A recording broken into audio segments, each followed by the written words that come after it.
here we go. Jumping into game 1.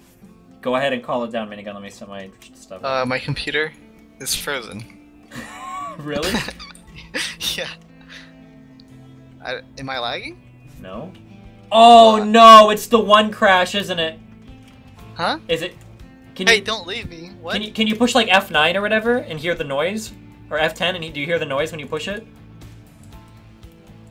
Hang on. I know how to fix it. So if it is that, I can fix it. Are you sure? Yeah. If it's that, yeah. Spawning in. You did fix it? Yeah. Oh, sick. Okay, spawning into the top left, we have the foreigner Hope, crawling through this tournament like a champion in a tournament where the invites were very strong. We had 6 Korean invites plus Major. HuK managing to defeat Major and battle his way through Kane to get to the finals of this tournament. We have EG's very own HuK on a rampage. HuK with consistently better results over the past few months than he has been, you know, in the several months preceding that. It looked for a while like HuK would drop off the scene completely, but going up against the one, the only, the Terran that seems to win when no other Terrans can, we have Acer's very own INnoVation as the red Terran. Really, he is, right? INnoVation and Tasia were like those two guys. It's like, yeah, Terran can't win any games. Terran, you know, underpowered. And then like INnoVation and Tasia would be like, yeah, I mean, maybe, but who cares? Yeah, I would have to agree with that. Looks like INnoVation's opening with a standard Reaper expand, from what I can tell. Oddly enough, HuK 12 gated. I'm not sure why, but he did. Indicative of that's not normal. Normally you see a 13 gate, right? Yeah, I don't know. Maybe it's worried about proxy rack. But yeah, so INnoVation's opening with that Reaper. Now the question is he going to follow this up with a factory opening, or is he just going to add 1 more racks, or is he going to add 2 more racks? Because there's quite a few different openings for Terran past this first Reaper, so we'll have to pay attention to INnoVation's base. HuK getting that Zealot will probably cancel it if no SCV shows up, but... And there's the SCV, so... Well, he can still cancel it. He does cancel it? Mothership Core probably going to be coming out here pretty soon, along with... Yep. Yep. Usually you get Stalker, then Pylon. There's Stalker Gasps. Oh, he does indifferent. Nexus going down immediately. Nice. Actually, maybe on this map, I think you can kind of get away with it because the Reaper can only come up from the bottom, kind of like Habitation Station, maybe? Yeah. Do you think you can get away playing a little bit more greedy? As long as he's got that Mothership Core position correctly, and he... She does. Does he? I mean, he lets the Reaper get in. That's fine. I mean, he's going to lose a probe here. No, he's not. He can micro one probe easily. Are you sure? Oh. Yes, I'm sure. He's top 3 control. Stop Oh, shit! You're right. My bad. Alright. What was I thinking? So how is INnoVation following this up? He's getting 1 barracks. So it looks like he's going to be doing the... No, he's getting 3 barracks. Excuse me.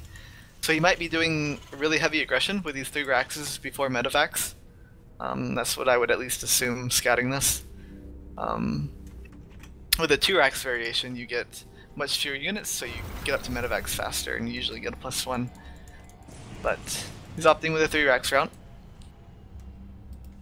Unfortunately, HuK isn't going to scout this. It would be nice if he did. As a Protoss player, do you need super special preparation to survive this aggression, or is he going to take a lot of damage if he doesn't scout? Kinda.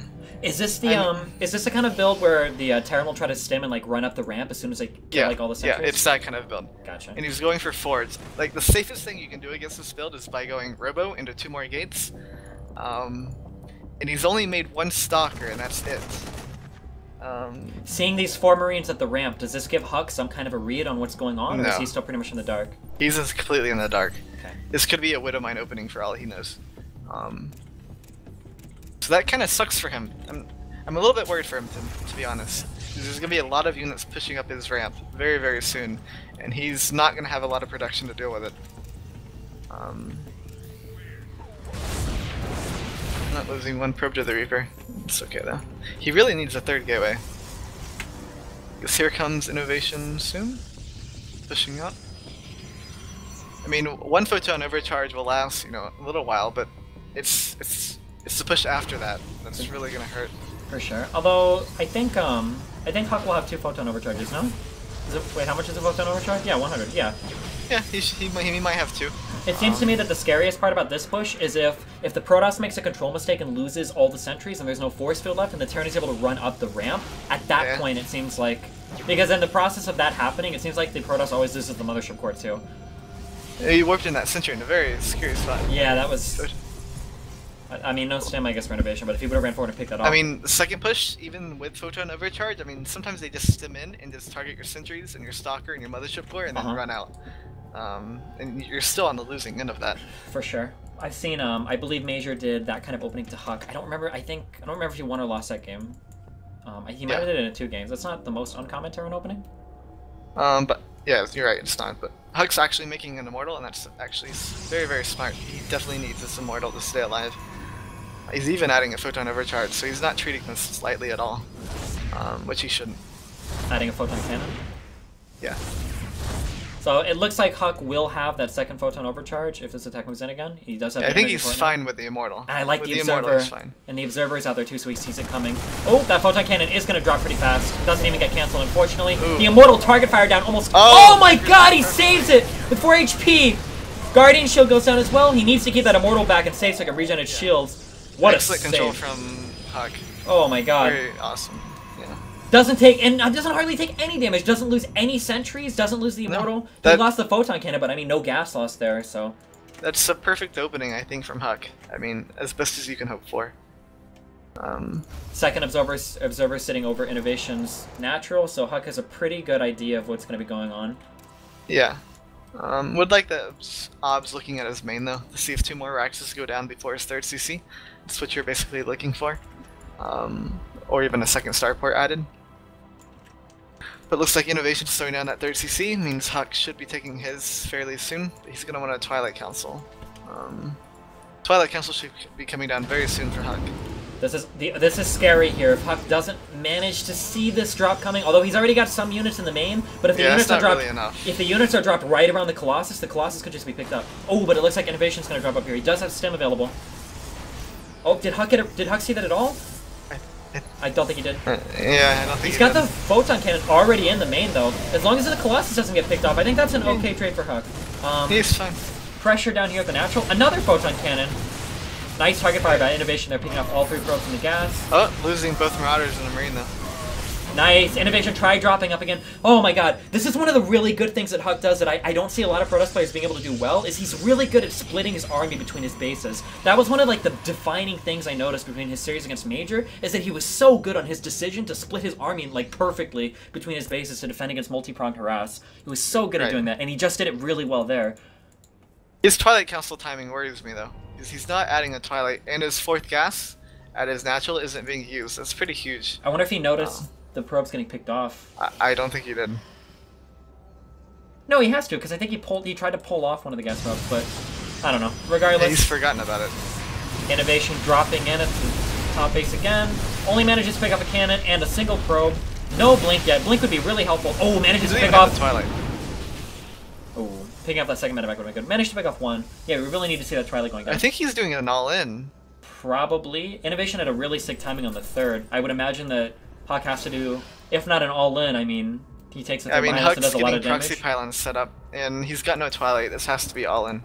Okay, sure. I mean, if you're playing macros Protoss, you get a Twilight, yeah. For sure.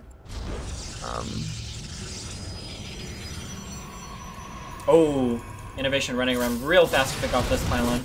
Were there any other pylons set up? Yeah, he's got pylons set up across the right side. No charge for the Zealots either.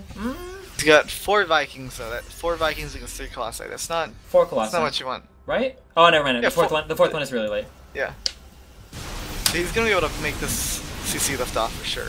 For sure. Needs to watch. Oh, any force field's gonna go down? The force fields do go down. Pick off Guardian Shield is popped. 1 Colossus goes down. The Stalker working on picking off the Vikings, but almost all of the Colossus have fallen. Only 1 Colossus left. HuK not target firing the Vikings with the Stalkers at all. This is bad for HuK. Losing all Colossi and not picking off any Vikings. I don't think you can come back from this. I mean, no 3rd even started gateway for units HuK. against MMM? Yeah, not even Blink. Didn't pick off. I don't think he picked off any medevacs that fight. Yeah, that was just a really poor engagement from HuK. I think you really have to focus down the Vikings so your Colossi can reign supreme, but he didn't seem to try. I mean, he was kind of trying to start. I feel like these fights for PvT come all the down to like the Viking Colossus positioning. Like in that scenario, you know, like that little gap there, the little opening. Like the Vikings were sitting on the side of that, and then the Colossus was sitting right on the bottom, which is like the absolute worst place for the Colossus to sit. Yep. And now INnoVation is just gonna crush him, I think. Yeah, I mean, even if INnoVation doesn't kill him with his attack, he's got such an eco lead. 61 harvesters across 3 bases. And 5 gases right now compared to HuK. Barely, his third only halfway done. His previous army crushed. Only 2 Colossus on the map right now compared to the 7 Vikings that are sitting outside here. I don't know how he's going down into a concave. Yeah, not even blink available for the Stalkers, which is actually really important to be able to fight the Vikings. Vikings pick off the Mothership Core, and then 1 Colossus. The other Colossus will fall almost immediately after. HuK does not have enough AoE on the ground here to deal with this bio. No photon overcharge available. INnoVation is probably just going to stim in here and take the game. HuK GG's out. Yeah. Tough game for HuK. I don't know. I don't think Class A all-ins are the way to go, especially against a player like INnoVation. Yeah, I don't know why he didn't just go for a straight-up macro game there. I mean, it's scary to do that against INnoVation, but he took such a... The way that he defended that earlier attack was so good. Why not just move on and take a third? You know? Yeah, I think he was even all in from the start because of the no Twilight. But yeah, I mean that's possible. Also, that fight probably should have went differently. He literally engaged at the worst possible angle with those Colossus. If he would have moved those Colossus like down towards the bottom instead of letting the Vikings shoot at them over the over that chasm, I think that would have went a lot differently. Yeah, one of those Colossus died almost for free.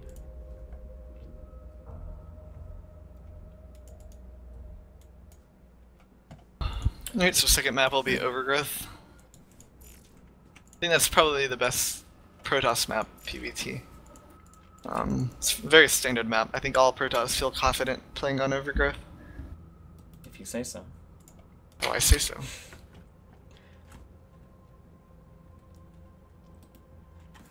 Just waiting for the second game to get set up.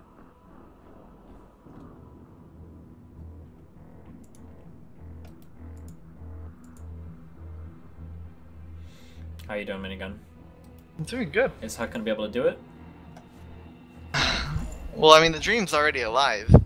We're getting. Have to win? Does it count as a dream though if it ends up in like a 5-0 against HuK?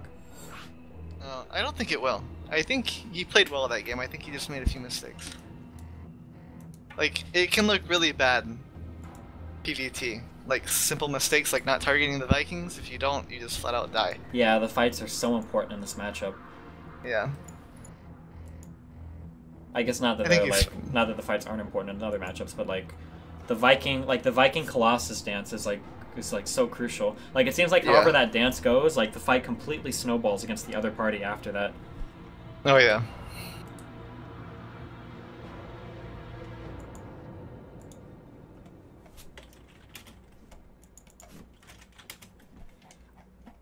Looks like we're about to jump into game 2 of HuK versus INnoVation on Overgrowth. Good proxy map. For which race? The Terran, of course. Protoss isn't proxy Terran, not anymore. I thought you said it could work. I asked you the first Protoss. Game. Protoss can't proxy Terran. Oh, okay. Well, I mean, that's how INnoVation lost to Anonymous. He actually lost a series to him. Yeah, lost 2-1. Oh wow. He proxied him on Foxtrot, and INnoVation didn't know that it was diagonal spawns only, so he moved out and he spawned the left base horizontal to him. When the proxy was right. Yeah, it was really painful. That was sick.